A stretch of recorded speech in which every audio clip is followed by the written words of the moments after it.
As you know, I just gave you one of my biggest tips is emotional regulation for the loved ones of addicts. This is going to be a huge asset to you. I want to give a little bit of expand on that a little bit for you.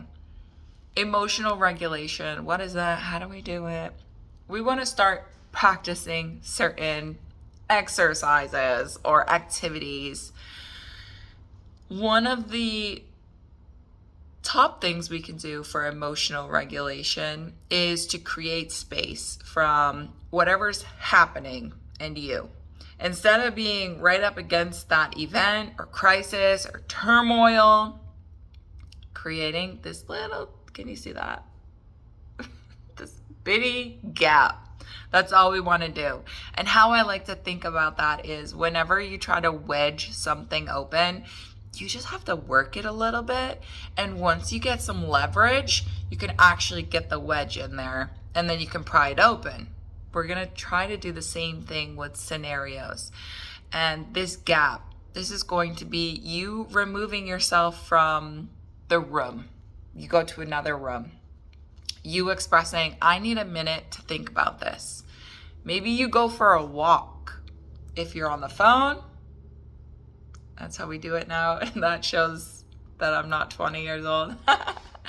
If we're on the phone, then we get off the phone and you're allowed to abruptly get off the phone. Oh my gosh, I'm feeling overwhelmed. I've got to go. We can touch back on this later. You're allowed to get off the phone whenever you want and you don't have to have permission. Creating that space around this event and this is going to help us emotionally regulate, but it's also going to ensure that we are stable and level-headed before responding in any way, action or verbally, thought, emotionally.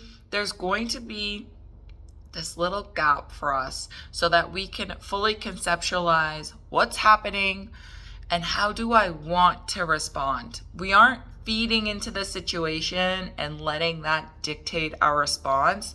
We are empowered and choose how we respond. This can also be done through breathing exercises.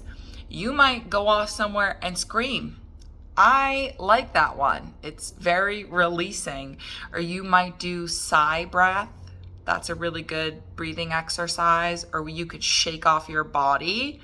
A lot of animals will shake after tense or to transition emotional states. So you can do shakes as well.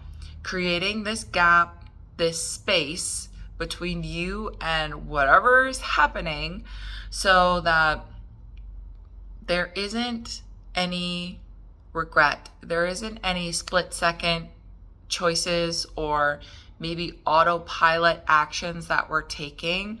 And this is going to help you as you start establishing your emotional regulation. What ways can you practice that today? You can even practice this with yourself. If traffic is annoying, I hate traffic. I avoid it and it's annoying for me. How can I create space between my response to traffic and traffic? That's breathing. That's talking to myself. That's putting on some music. That's doing a sigh, doing a shake. Maybe that's turning off at the local park that's closest to me and taking a little stroll, so that I'm not just emotionally reactive to every single thing that's happening to me. This empowers you. Give it a shot. How can you do it with yourself? You spilt milk. How can we not emotionally be reactive?